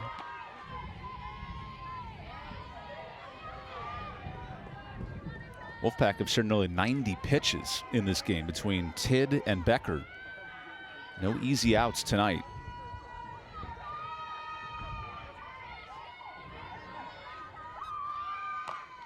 That hit Ensley. Now a softball at full speed deflected off your front leg. That's going to hurt in the morning. I feel like the name softball just it's not right. It's very misleading. It's very misleading. A softball is in fact harder than a baseball. Yeah, it's not fair.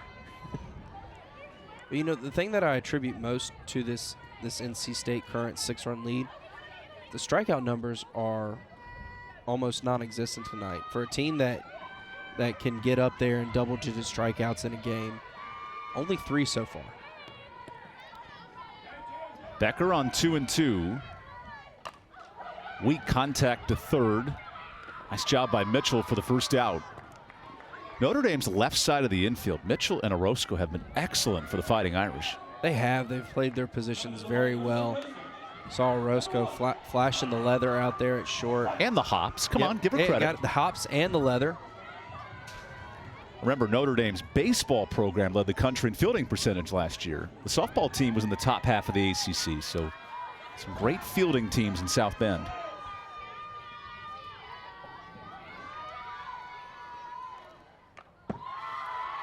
Nadia Sykes has taken some massive hacks tonight. Of course, her double in the third broke this game open. A bases clearing double. And talking to Coach Bolin before the game, he said, you know, gap to gap, that's how you keep momentum going. Home runs are great, but they can essentially be momentum killers. Sykes' double then led to a single and another home run for Hassler, a 7-run inning. More runs than the Wolfpack had scored in the previous 3.5 games in conference play.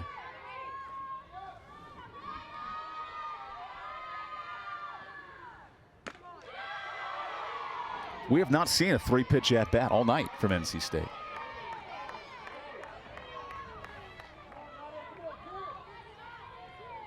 Devin Bolin told us yesterday he wanted his team to be a tougher out in the box, work the count, and they are showing it here to start this opening series. There you go, another foul ball from Sykes. I mean, there's a lot of things that he talked about that he'd like to see from his team, but I honestly don't think there's anything more that this team has really taken to heart more than battling with 2 strikes. I mean, you hit it perfectly, Evan. No 3-pitch at-bats for NC State tonight. They've worked the count consistently. Another 1-2. Works it even. Notre Dame, that had been punching out hitters nearly 9 a game entering, struggling to get that big signature strikeout.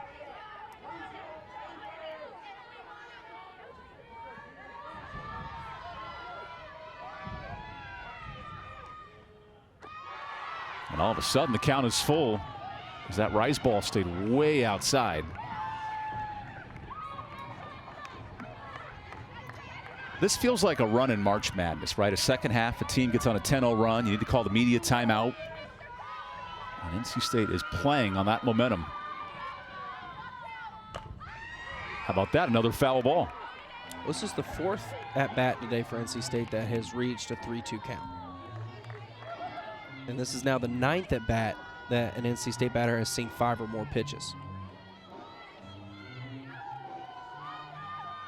For Nadia Sykes, who just got back in the starting lineup this week, Virginia Tech, NC Central, and she is earning her spot in the order with another foul ball.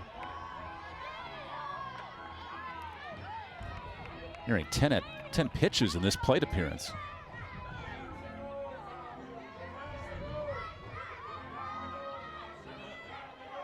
And the first time she came up to the plate, a strikeout on 4 pitches.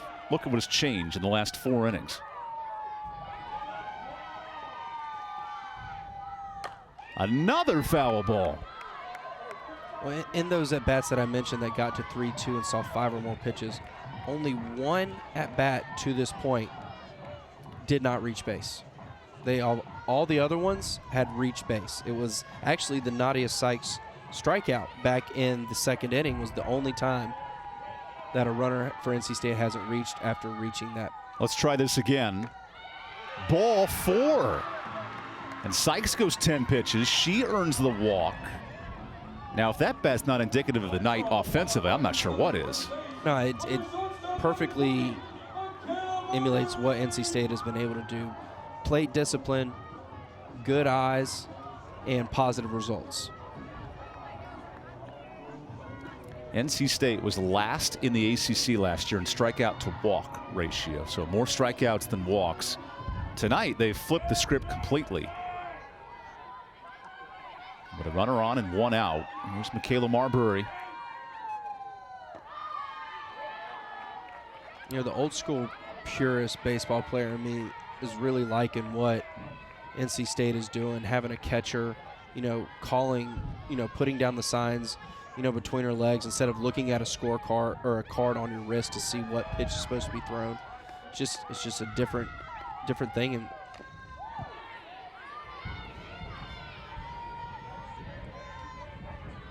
so another foul ball.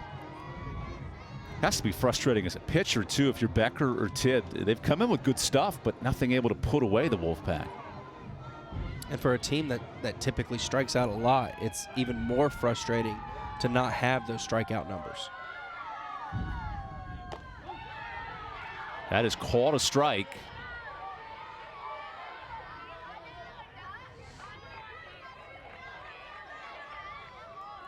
This is an opportunity for Notre Dame to get some momentum back. Wanting consecutive zeros. Instead, a line drive. That is caught. Macy Eck. Bravo. What a catch. I mean, that's a run-saving catch by Macy Eck out there in left field.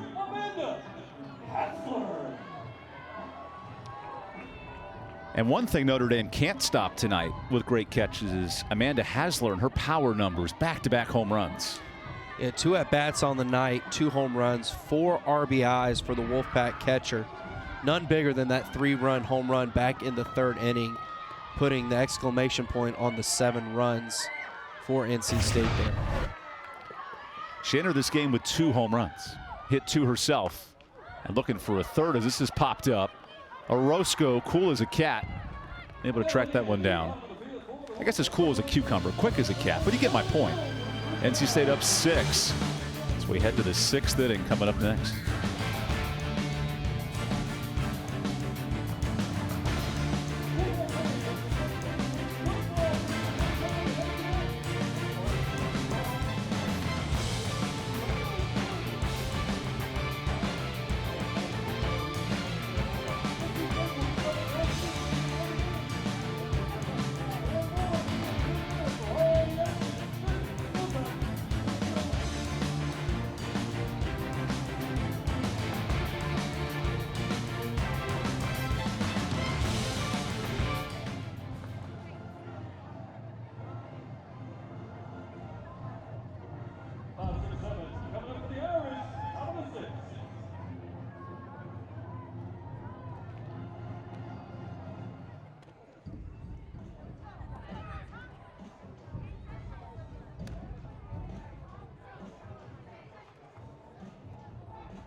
Madison Insco putting up a strong performance in her first ACC start. 5 innings, 3 runs.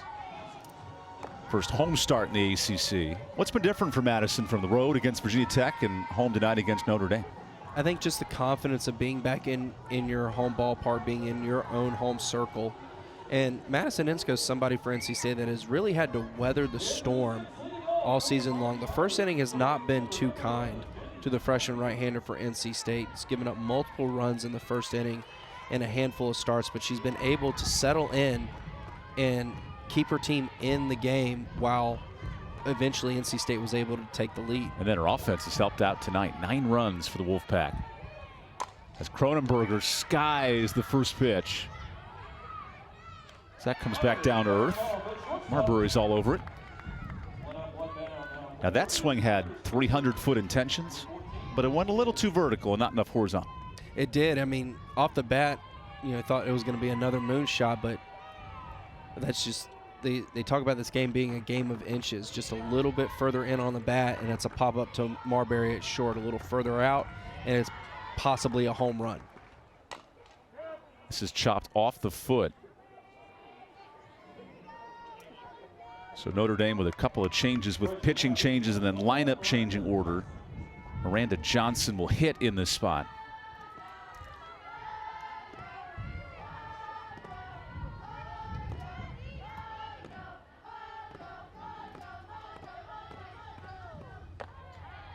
Johnson about as far back in the box as you can be. Miranda had 2 at-bats against Duke, went 0 for 2 in both the start and a pitch hitting role.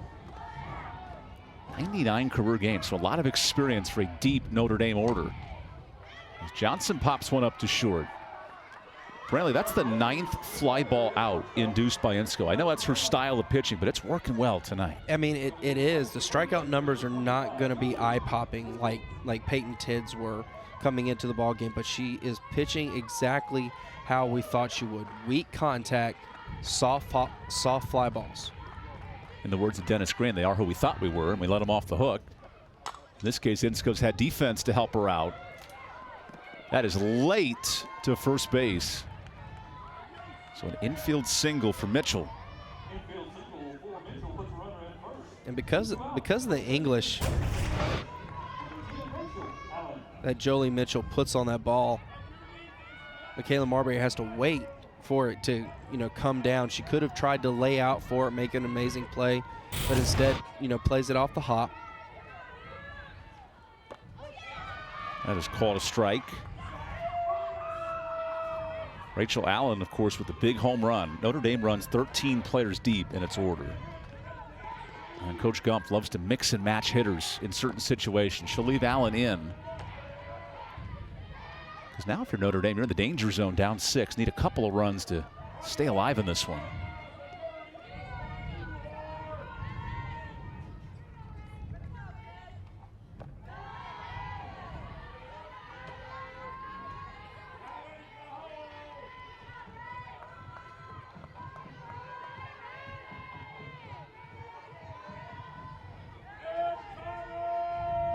Insco on 2-1. Line to center. Good job by Murray to track that one down. Notre Dame with an infield single, and that's it here in the 6th. The Wolfpack come to the plate up 6 when we return.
Entering the season, high expectations for Notre Dame. Fresh off a regional appearance, and NC State right on the borderline of possibly making the tournament, maybe not in the ACC. Only 10 qualify.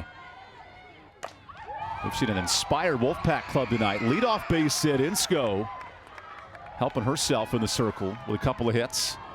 And sometimes those rankings can only tell part of the story. Well, there are also motivation for teams. You know, you look at the preseason poll right here, and Florida State, Tech, Clemson, and Duke. All teams ranked in the top 25. And then, you know, you got Notre Dame, a perennial postseason player. And NC State seeing themselves ranked at the bottom of the preseason polls. Some places they've kind of been ranked at towards the bottom in the last few years. You know, you see the way that they're playing tonight. They're wanting to prove that, hey, coaches, I know you picked us here, but that's not where we're going to finish our season. Remember, of the 13, only 10 qualify for the postseason tournament, which is in South Bend. So you got to find a way into that top spot. As Gabby Wilson, the true freshman from Rock Hill, South Carolina, enters to run. Coach Bolin, oh, we lost it. Got to body that up, Coach. Get that secondary hander. I know you were busy trying to become, you know, from a player development to a full-time head coach in a couple of days, but got to stay in front of that. Yeah, you got to imagine when Coach is looking at the tape from tonight's game, he's going to be kicking himself. He's like, I should have bodied that up on the left side. But then the awareness to fist bump the Notre Dame assistant coach. So that stays outside.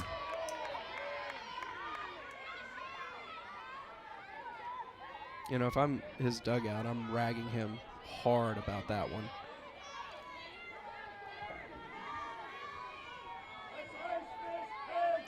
Only go instead out of the 9th spot here for NC State. That hit her elbow pad. And the umpire says you have to go back to the box, right? Yeah, it looks like the home plate umpire, Craig Hyde, is pointing towards. For leaning in. He's not disagreeing with Ellie Goins that it hit her elbow pad. What he's saying is you leaned into it. Let's take a look.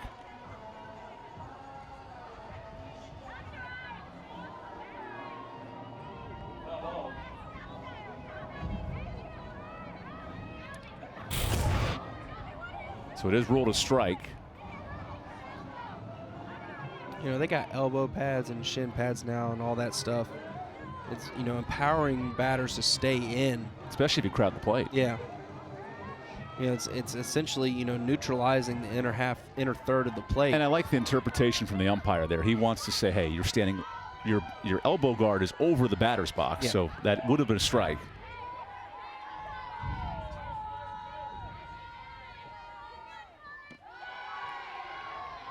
And you notice no argument from NC State whatsoever on the hit by pitch ruled foul ball.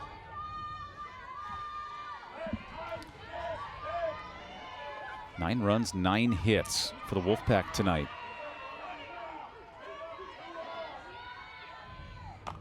Goins pops this up in a tough angle. Ooh, nice catch for Johnson. Running all the way into the circle there to snag that one. The ball, a little backspin on it, trying to like chip onto the 18th at Augusta. Oh, if only, if only. We're less than a month away from the Masters. Humble brag, I will be going this year. Got tickets for Monday. Although it's a non-competitive. Wait, I was going to say Monday. That's not even the practice round. Yeah, Monday at the Masters. That's a practice round. Oh, because the par 3's on Tuesday. Yes. No, I think it's Wednesday. The par 3's on Wednesday. Top of the order for NC State, Rebecca Murray.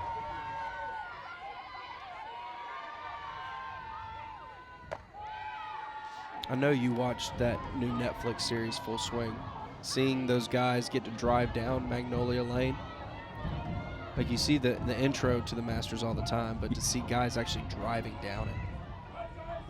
You make me want to play 18 in the morning before this doubleheader tomorrow. Now a 2-1 count. Can this approach, can this style for NC State offensively carry forward? Or is this a one-hit wonder for the Wolfpack? it most certainly can carry forward. Patience is something that can easily continue on through a team. It's just a matter of seeing the patience pay off. And, you know, for NC State, they could absolutely use this as a springboard. Becker goes inside, and that shot foul.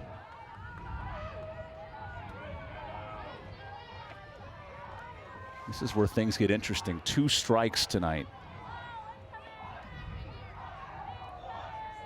There have been no easy outs in Devin Boland's order.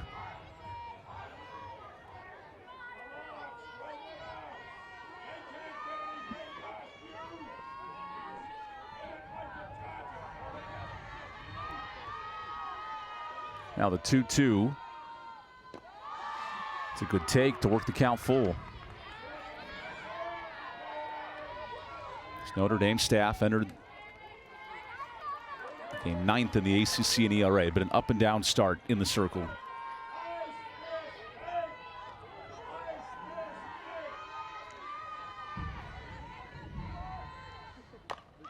Line fair, that's a base hit. Another 2-out single for NC State. First and third with good running from the pitch runner Wilson. And I was curious to see there if Gabby Wilson was going to be off on the pitch with it being a 3-2 count. She wasn't, but a great job there by Rebecca Murray just poking it down the right field line. And Wilson, with the speed that she has, easily scampers from first to third. NC State with runners on is 6 for 10 tonight. Any base. Just amazing the difference in the transition for this NC State team. The home run definitely prevalent for the Wolfpack, but it's the station to station, it's the singles and the big time hits that, you know, have helped NC State to this lead.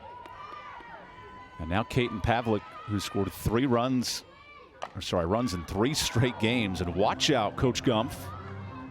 She was quick off that bucket to avoid the foul ball. And you got to be quick. I mean, as close as these dugouts are to the field of play, I mean, you got to have your head on a swivel. She's the 2nd longest tenured coach in the ACC. Her and Donna Papa, you got to protect a legend. That's where the assistants got to dive in the way and protect the head coach. Sacrifice yourself. Now the 0-1. Line to third, and that gets through. NC State with a 10 spot on the RBI single by Pavlik.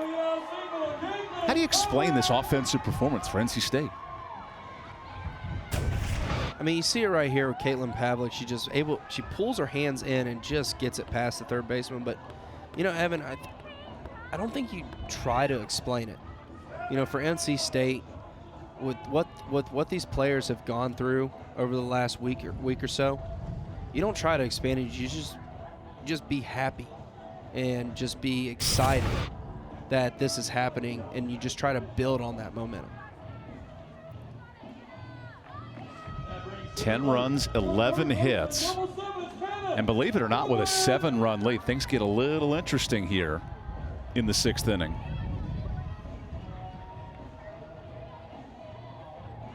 Now the umpires all come together. Coach Gumpf asked them to discuss something here.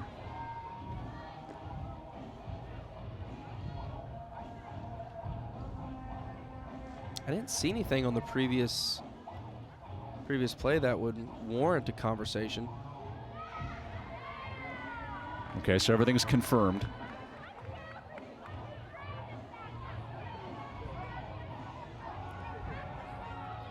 You got rally towels, props, a whole bunch of stuff going on in the NC State dugout. A little different demeanor than a week ago at this time.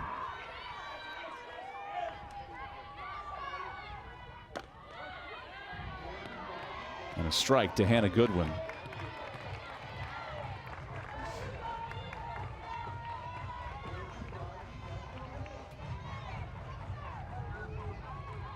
Devin Boland said this week, our team's going to change. Our mentality will change. We're seeing parts of that tonight. This fly ball will stay in the park. But Cronenberger couldn't track it down.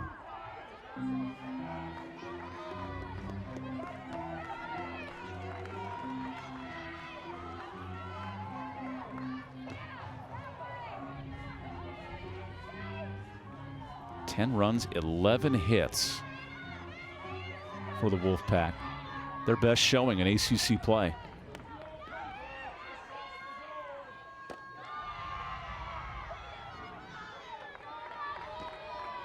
Kloss is still back there working behind home plate, popping up aggressive each and every pitch, looking back the runners on second and first.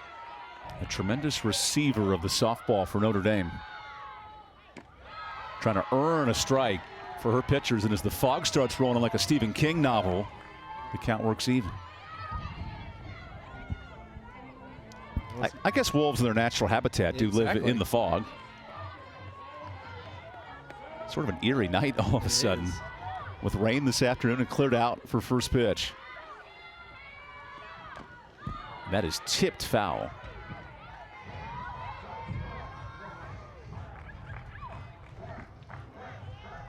And another 5 or more pitch at bat for NC State.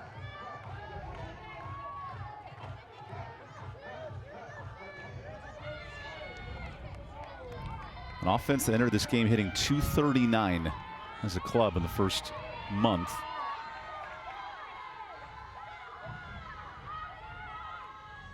A little different story tonight. That gets through, and NC State can win it right here. The Wolfpack open the series with a run rule victory in the 6th on the game winner by Hannah Goodwin. All around dominance by NC State tonight. Madison Insco in the circle, the home runs, the timely hitting, the lengthy at-bats, and NC State with a big victory over Notre Dame to open up this 3-game set. The first conference win of the Devin Bolin and Carson Shaner era. It's been a short time, but a good one so far here in Raleigh for NC State. An 11-3 win. Doubleheader tomorrow. Time for these teams to bounce back, but a surprising start tonight for NC State, moving to 1-3 in the conference. Notre Dame drops to 1-3. A lot of energy in Raleigh this weekend. Expecting a fun series. Notre Dame, NC State, and the Wolfpack take game 1 in run rule fashion. For Brantley Hatridge, I'm Evan Budrovich. Thank you for joining us. Lucas Raycraft, our producer, excellent as well, and our great crew here in Raleigh. We say good night as NC State wins it 11-3.